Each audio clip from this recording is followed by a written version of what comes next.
La paix, oui la paix, credo cher au président de la République Denis Sassou Nguesso qui nous invite chaque fois dans ses messages à la nation à en saisir les vertus et ses contours. La paix, nous rappelle le président de la République, c'est le calme, le repos. La paix, c'est le silence, l'éloignement du bruit ou de la brutalité. La paix, c'est la concorde, la tranquillité d'un État, d'un peuple et ou d'une famille. L'absence de la paix, nous rappelle encore le chef de l'État, éloigne un État du but qu'il se propose d'atteindre, retarde un processus enclenché et donc ajourne une affaire. La paix, avec ses 4 lettres s'identifiant à Dieu, manque dangereusement dans certains États du continent africain et ailleurs. Ainsi, le chef de l'État congolais, en 2023, a fait flèche de tout bois pour ramener sur le bon chemin les peuples égarés dans la voie de la paix. Denis Sassou Nguesso a fait entendre la voix de son pays dans différents foyers de tension et autres secteurs en panne de la paix.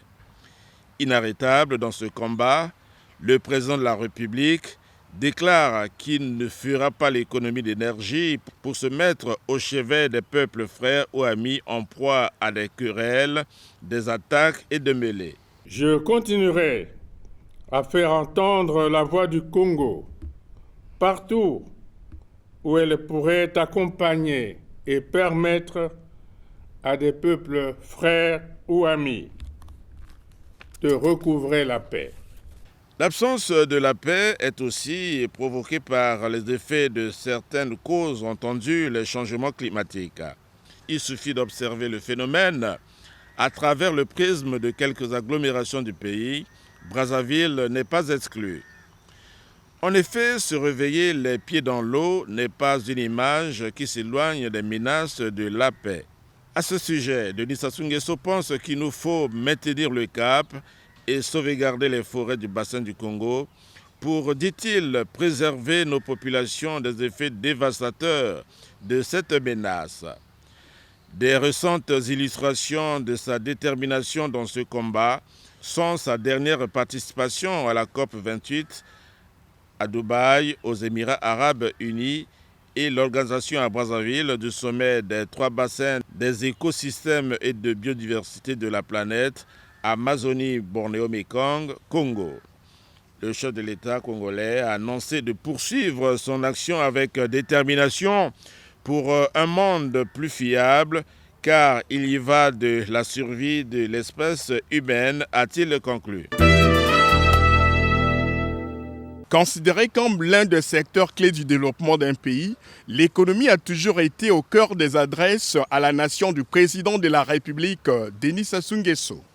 À l'occasion de son message de vœux de nouvel an au peuple congolais, le 31 décembre dernier, le chef de l'État, dans un langage clair qu'il a toujours caractérisé, a salué les performances économiques réalisées par le gouvernement en 2023, lesquelles ont replacé le Congo sur la bonne voie du rétablissement de ses équilibres macroéconomiques. Ces efforts consentis, a déclaré le président Denis Sassou Nguesso, se sont traduits par l'embellissement de l'économie congolaise et les perspectives de croissance durable pour les prochaines années. Tout ceci, a précisé le chef de l'État, a été accompli non seulement dans un environnement mondial difficile, mais aussi à la grande satisfaction des partenaires financiers, dont le Fonds monétaire international qui a conclu avec le Congo un programme pour la facilité élargie de crédit. La 4e revue de ce programme, faut-il le souligner, a été approuvée récemment par le conseil d'administration du FMI avec un décaissement immédiat de 43 millions de dollars américains, soit environ 25 milliards de francs CFA. La 5e revue, quant à elle, est attendue pour le mois d'avril prochain. Ces efforts sont le résultat d'une œuvre collective qui a engagé l'ensemble de notre peuple. Toujours résilient malgré les conséquences de l'inflation des prix des produits de grande consommation, consécutive à de nombreux facteurs, notamment la guerre russo-ukrainienne, les retombées de la pandémie de Covid-19. J'ai toujours été à votre écoute et je suis conscient de vos attentes. C'est pour cela que les gains de la croissance de notre économie, ainsi que les réformes sociales majeures à venir, doivent être toujours tournés vers, d'une part, la lutte contre le chômage, en l'occurrence le chômage des jeunes, et d'autre part, la réduction de la pauvreté. Nous devons amplifier et consolider les avancées déjà réalisées dans ces domaines afin que les couches les plus vulnérables de notre société se sentent protégées et soutenues par l'État. Par ailleurs, les progrès accomplis par le Congo dans sa marche vers le développement doivent être préservés. À cet effet, en 2024, le président congolais a exhorté l'ensemble de ses compatriotes à plus de mobilisation et de vigilance afin, dit-il, de rendre irréversibles nos performances économiques et sociales. Répétons ce qu'il convient désormais de considérer comme la priorité des priorités. Denis Sassou Nguesso fait du chômeur en 2024 l'homme de la marche vers le développement. Il s'engage à lutter contre le chômage et la pauvreté pour réduire la souffrance d'une jeunesse dont le désespoir n'a que trop duré. De plus, et voilà qui pourrait faire sourire les populations vulnérables, le chef de l'État promet protéger et soutenir les plus vulnérables de notre société, une politique forte en faveur du social. Tout en appelant à l'urgence de répondre aux attentes des jeunes, le président de la République décrète 2024, année de la jeunesse. S'agissant des défis auxquels se trouve confronté notre pays au moment d'aborder la nouvelle année, il sied de souligner l'urgence de répondre aux attentes des jeunes. C'est pourquoi, pour une meilleure prise en charge de leurs aspirations, je décrète 2024, année de la jeunesse. Il s'agit d'intensifier nos efforts pour des réponses davantage pertinentes qui impliquent la participation des jeunes et leur assurent une lisibilité plus nette et des dispositions effectives en matière d'éducation, de formation et d'emploi. Denis Sassou Nguesso, grand protecteur de l'environnement, plus que déterminé à poursuivre la lutte contre les changements climatiques pour la survie de l'espèce humaine. Il nous faut maintenir le cap et sauvegarder les forêts du bassin du Congo, a-t-il dit.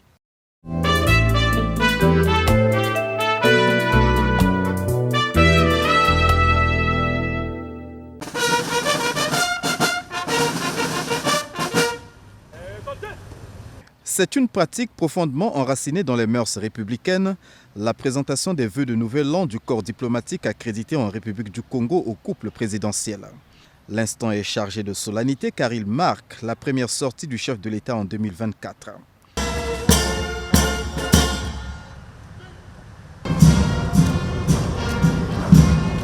Cette année, la cérémonie a eu lieu dans la salle des banquets du Palais du Peuple. Comme d'ordinaire, 2 interventions ont été enregistrées. L'une d'elles est celle de l'ambassadeur du Gabon au Congo et doyen du corps diplomatique.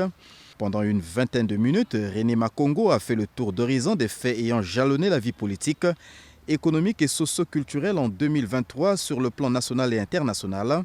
Sur le plan national, il en ressort des progrès accomplis dans les secteurs notamment de l'agriculture et du numérique, 2 des piliers du plan national de développement 2022-2026.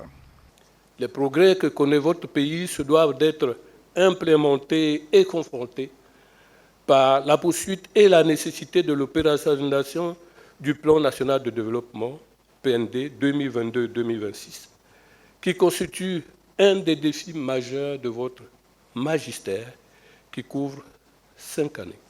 Dans un monde caractérisé par l'inversion des valeurs, le diplomate gabonais a salué l'engagement du président Denis Sassou Nguesso en faveur de la paix et de la sécurité, des valeurs qui ont constitué ses leitmotifs dans les enceintes internationales. Sur le plan international, votre engagement affirmé pour la paix mérite bien d'être souligné avec force du fait de l'avoir fait votre credo en raison de son caractère très fragile, à telle enseigne qu'il faudra la consolider et la préserver. Aussi, le corps diplomatique accrédité en République du Congo tient-il à relever vos appels répétitifs dans les conférences internationales en faveur de la paix et la sécurité au profit des populations de notre planète. La paix et la sécurité restent des valeurs incontournables en lien avec le développement de tout pays et la stabilité des institutions nationales. René Makongo a clos son propos en réaffirmant l'engagement et la détermination sans faille du corps diplomatique à accompagner le Congo dans son processus de développement.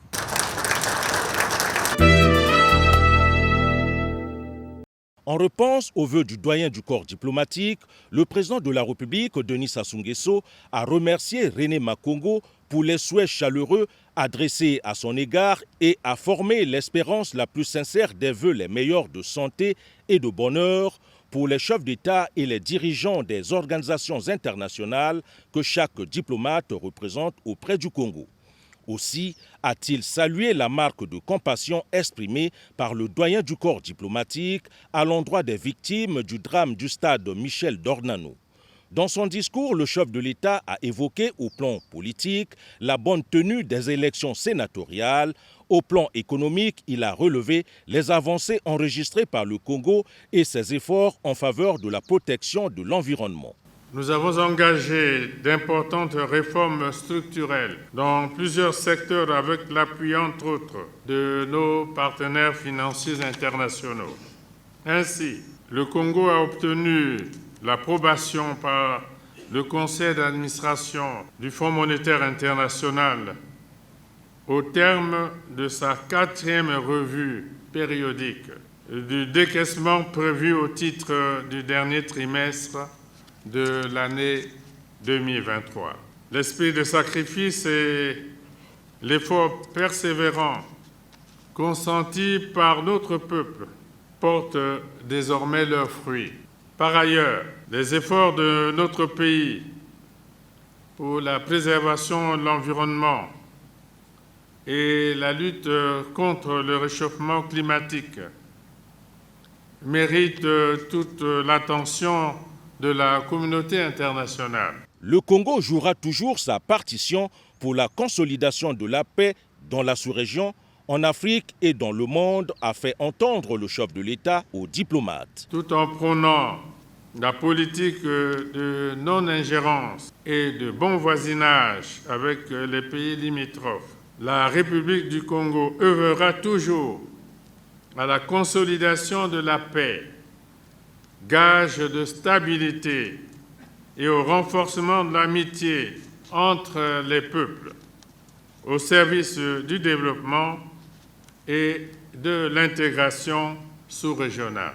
Pour cette raison, nous saluons l'issue heureuse des élections présidentielles, législatives et municipales en République démocratique du Congo. C'est ici le lieu de réitérer nos sincères félicitations au président Félix Antoine Tshisekedi Tshilombo, qui vient d'être réélu à la magistrature suprême de ce pays frère, que des liens profonds unissent à la République du Congo.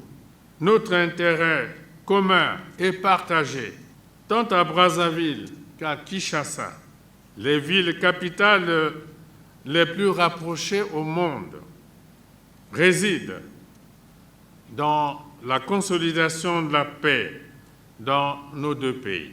La paix dans cette zone contribue à la stabilité de notre sous-région d'Afrique centrale. Concluant son discours, le président Denis Sassou Nguesso a insisté sur le concept de paix devenu son credo. Pour lui, la paix et le développement ont été au cœur de la diplomatie congolaise en 2023. En notre qualité de président du comité de haut niveau de l'Union africaine sur la Libye, nous nous réjouissons des conclusions des travaux de la 3e réunion préparatoire de la conférence de réconciliation interlibyenne tenue les 13 et 14 décembre 2023 à Séba, au cœur du faisan libyen. Nous adressons nos vives félicitations aux différentes parties libyennes pour leur détermination à prendre part à ce forum de réconciliation qu'elles ont décidé de tenir le 28 avril prochain dans la ville de Sirte. Quant à la situation au Sahel, nous appelons continuellement tous les acteurs concernés à privilégier le dialogue et la recherche de solutions politiques afin d'épargner des conséquences de plus en plus tragiques de cette crise, les populations déjà lourdement meurtries. S'agissant du Soudan, nous exhortons les différentes parties belligérantes à poursuivre les pourparlers si difficilement engagés en vue d'un cessez-le-feu durable. Le conflit russo-ukrainien,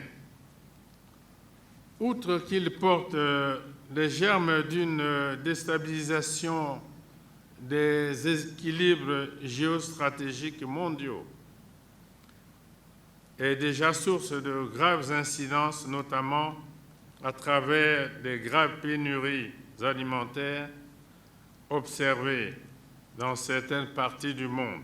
Le dialogue reste la seule voie incontournable menant à la restauration de la paix dans cette partie du monde.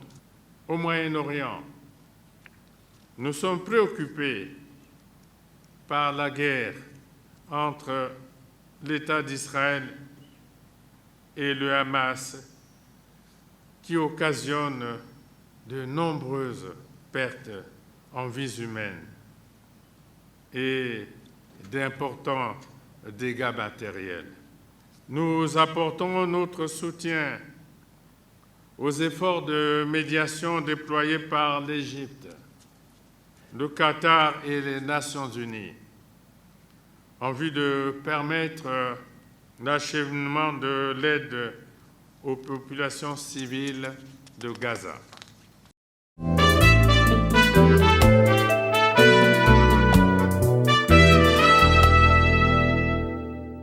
La tradition a été respectée en ce début du mois de janvier au Palais des Congrès pour la présentation des vœux de Nouvel An au président de la République Denis Sassou Nguesso et son épouse, la première dame Antoinette Sassou Nguesso.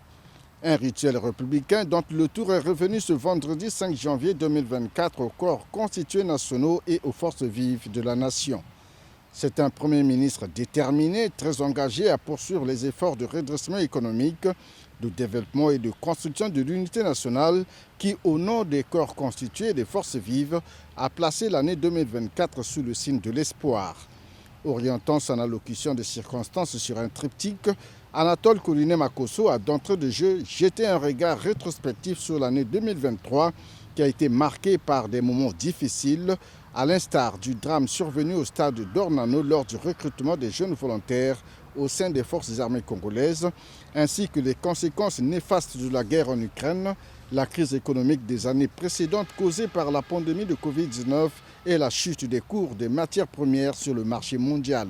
Cependant, pour le Premier ministre chef du gouvernement, la volonté du développement du Congo et du bien-être social a été inébranlable. Grâce à la politique audacieuse et volontariste que nous mettons en pratique sous votre férule, Excellence, Monsieur le Président, nous connaissons des évolutions qui autorisent l'espoir et notre détermination à y parvenir demeure intacte. Nous y travaillons avec abnégation, malgré les temps difficiles. Des réformes sont engagées pour diversifier l'économie nationale. L'employabilité des jeunes reste une priorité, a dit Anatole Koliné-Makosso. Grâce à la politique audacieuse et volontariste que nous mettons en pratique sous votre férule, Excellence, Monsieur le Président, nous connaissons des évolutions qui autorisent l'espoir et notre détermination à y parvenir demeure intacte. Nous y travaillons avec abnégation, malgré les temps difficiles, avec la complicité de notre peuple.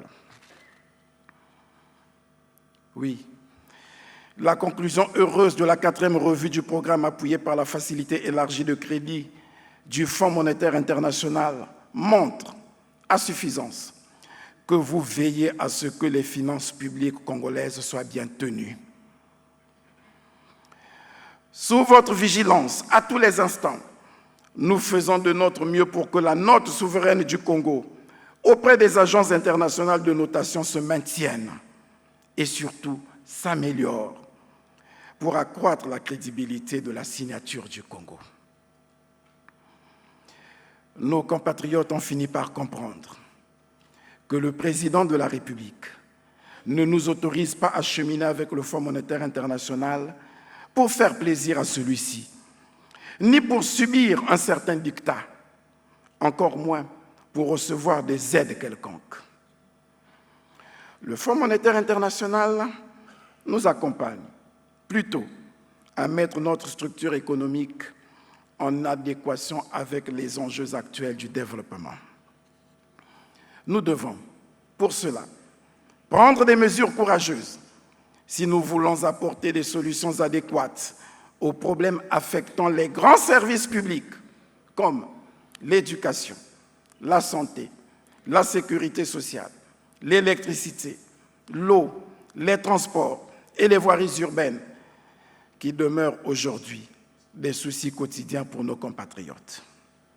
Excellence, Monsieur le Président de la République, vous nous appeliez récemment, le 28 novembre, puis le 31 décembre 2023, à nous préoccuper de la jeunesse. Vous avez d'ailleurs décidé de faire de 2024 l'année de la jeunesse. Fortement représentée dans cette salle, cette jeunesse vous dit merci.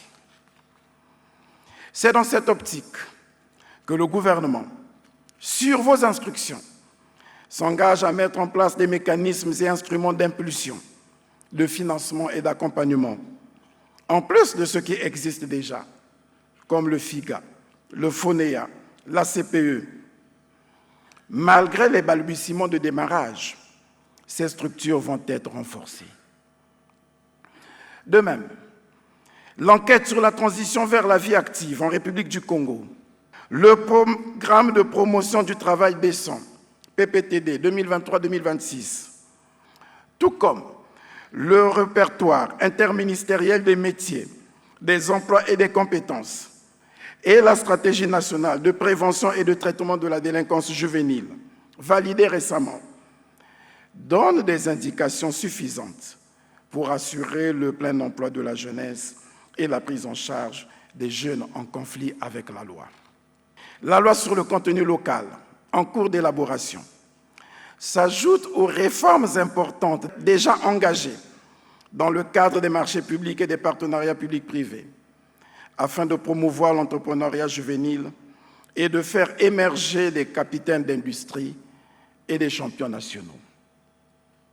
En clair, en s'appuyant sur le PND 2022-2026, le gouvernement va lancer très vite, sur vos instructions, le vaste programme d'employabilité, d'entrepreneuriat, d'encadrement et d'accompagnement des jeunes dans les secteurs créateurs d'emplois et de croissance, comme l'agriculture, l'industrie, le numérique, le tourisme et l'immobilier. Plusieurs actions seront menées en 2024 en faveur des Congolais dans les secteurs de l'eau et de l'électricité. Un plan de contingence a été mis en place pour améliorer les voiries urbaines dans la plupart des grandes villes du pays, a conclu le Premier ministre chef du gouvernement avant d'appeler à la rigueur, la discipline, la fermeté et la sanction pour gagner les défis qui s'imposent au Congo.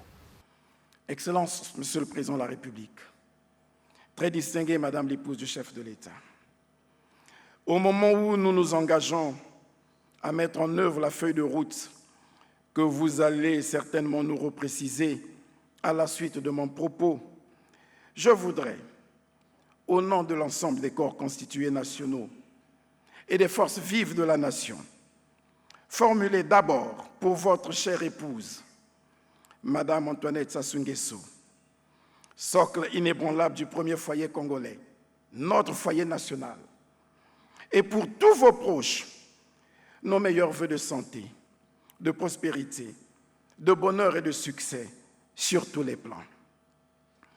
Oui, Excellence, Monsieur le Président de la République, nous avons préféré commencer par eux, car plus que nous, vos collaborateurs, ce sont eux qui vivent au quotidien vos angoisses, vos peines. Ils sont des coussinets grâce auxquels vous pouvez supporter la lourde charge et les énormes sacrifices que vous consentez pour le Congo. Ils subissent comme vous, au quotidien, les jugements parfois excessifs, incisifs et injustes des atrabilaires. Dans le même temps, vos collaborateurs vous renouvellent leurs vœux de loyauté et de dévouement.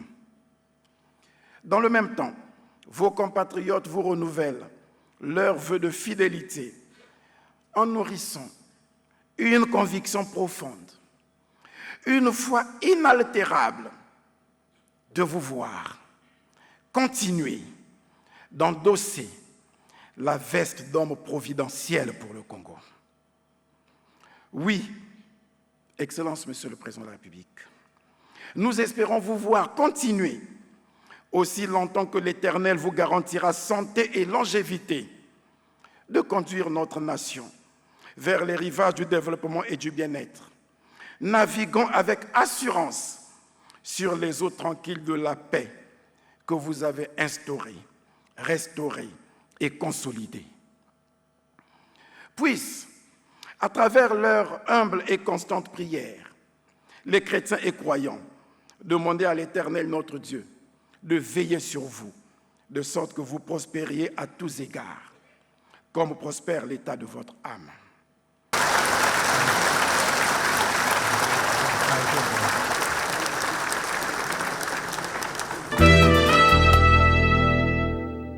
Donnant réponse aux vœux des corps constitués nationaux et des forces vives de la nation, le président de la République, Denis Sassou Nguesso, a d'abord souhaité que l'année 2024 contribue à l'épanouissement complet de ces derniers.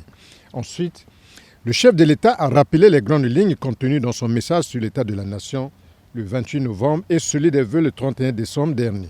En l'occurrence, les principaux défis à relever en vue d'accélérer la mise en œuvre du Plan national de développement 2022-2026, ainsi que sa décision de déclarer l'année 2024 année de la jeunesse. La jeunesse, cette couche sociale aux multiples attentes. De ce fait, le président de la République a exhorté les corps constitués nationaux et les forces vives de la nation à prendre la juste mesure de ces enjeux afin de ne pas s'embrouiller dans les faisceaux des slogans sans suite.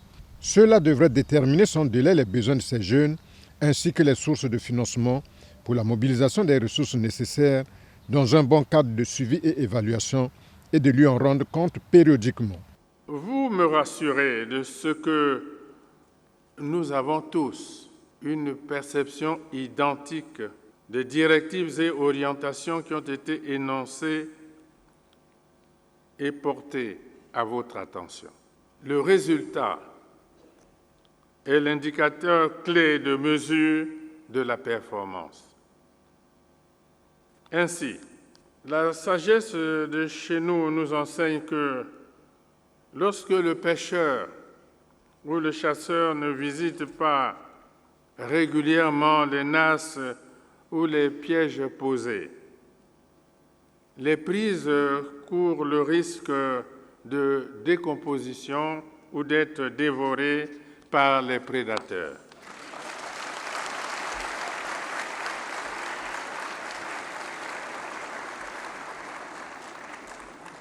Poursuivant son propos, le président de la République a souligné que le peuple attend les décideurs au bilan.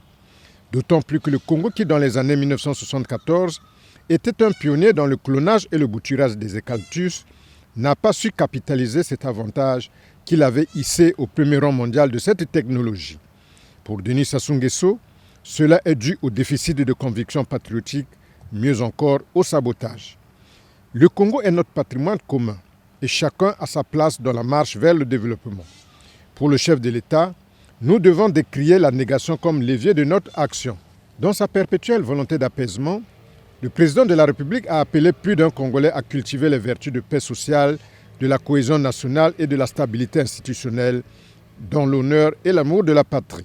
Enfin, Denis Sassou Nguesso a invité les forces vives de la nation à s'engager sans faille sur le sentier de la responsabilité collective en privilégiant le dialogue afin de réaffirmer la place cardinale du travail sans lequel même la création des richesses ne sera pas envisageable. Nonobstant les incertitudes et les chocs inhérents à l'évolution de l'économie mondiale, de nouvelles avancées sont à notre portée en 2024. En cela, je convie toutes les forces vives de la nation à demeurer vigilantes, mobilisées et à s'impliquer davantage cette année dans cette belle œuvre d'édification d'un Congo plus prospère. Le bon sens ne se sépare pas de la raison. Le bon sens permet de ne pas se perdre dans les nuages, même s'ils ne les dissipent pas. Il est nécessaire de penser et de dire. Encore faut-il faire. Enfin, il faut évaluer au fur et à mesure, puis à la fin. C'est cela la clé de toute réussite. C'est notre pari commun pour 2024. Alors, donnons-nous rendez-vous aux résultats.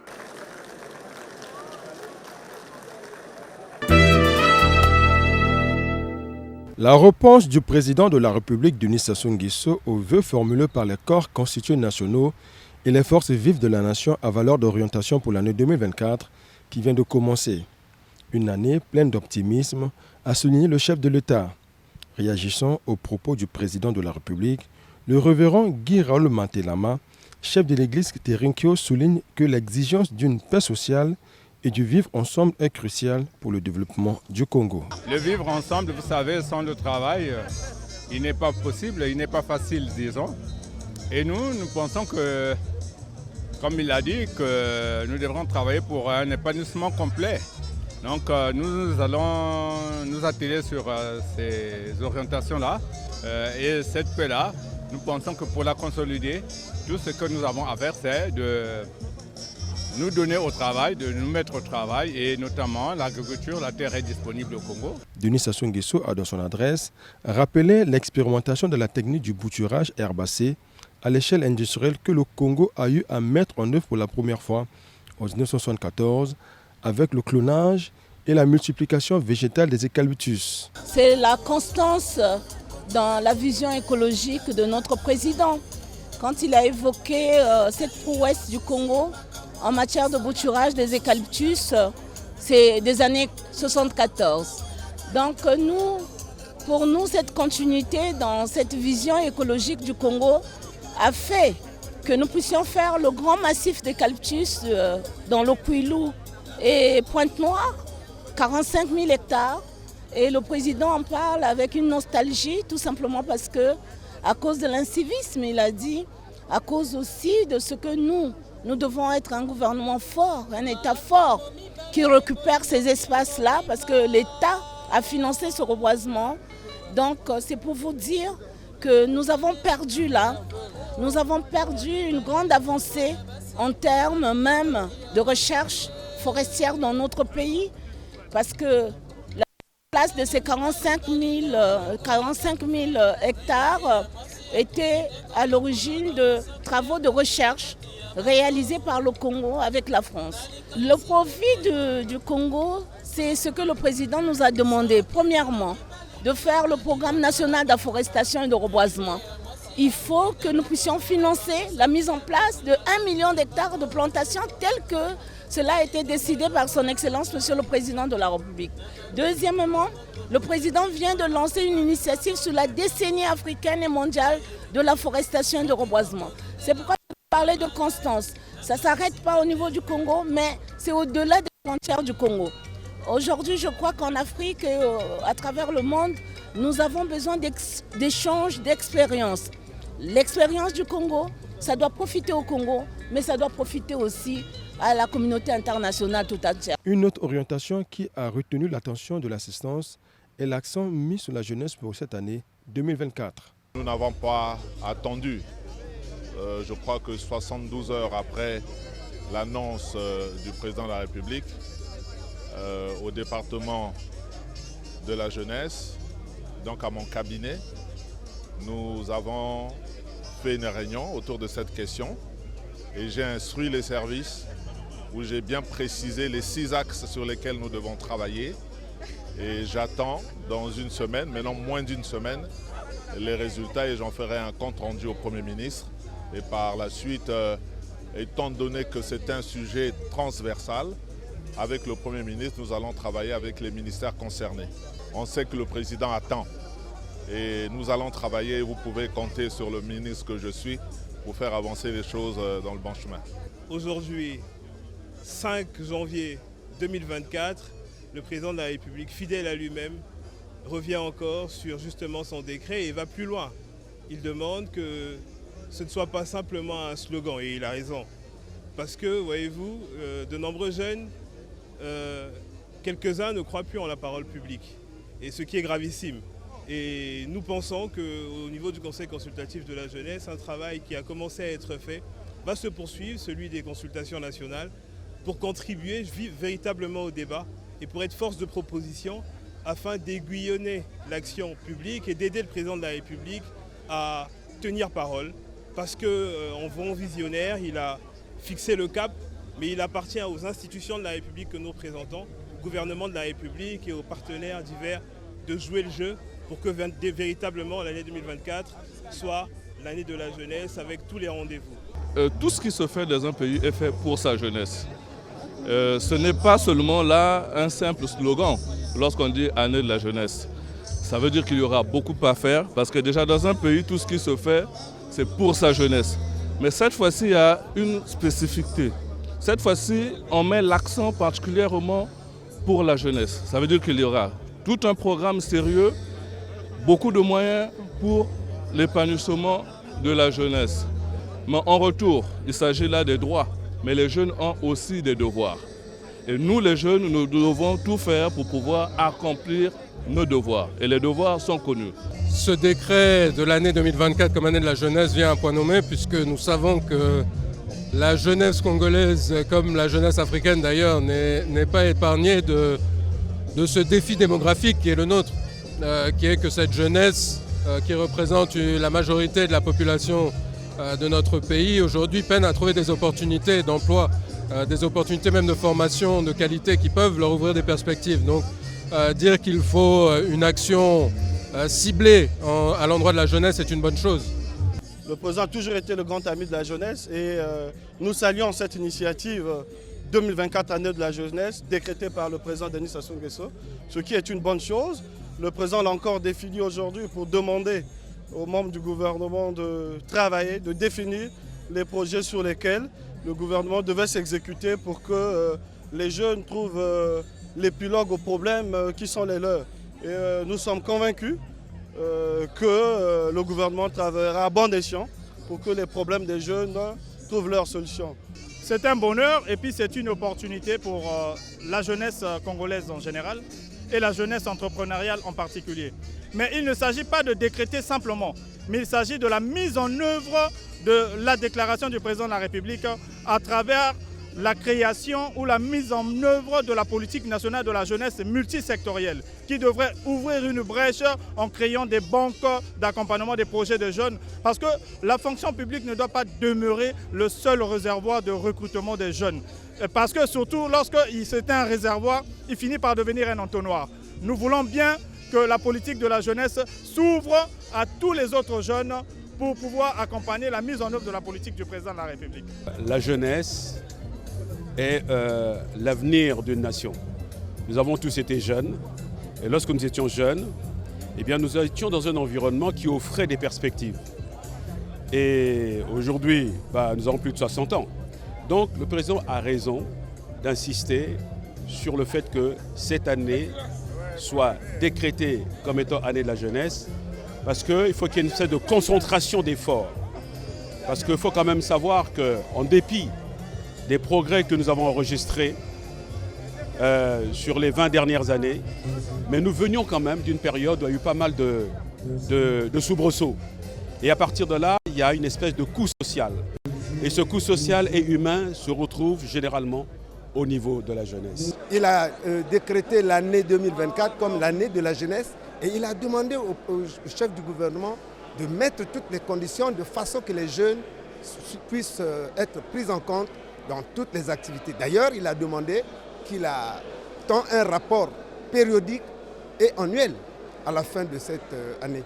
Donc je pense que le président de la République a donné des instructions très fermes et c'est au chef du gouvernement de pouvoir les appliquer. Les corps constitués nationaux et les forces vives de la nation, faisant partie intégrante de la grande famille congolaise dans son ensemble, sont invités à jouer pleinement leur partition pour le rayonnement de la République, une et indivisible.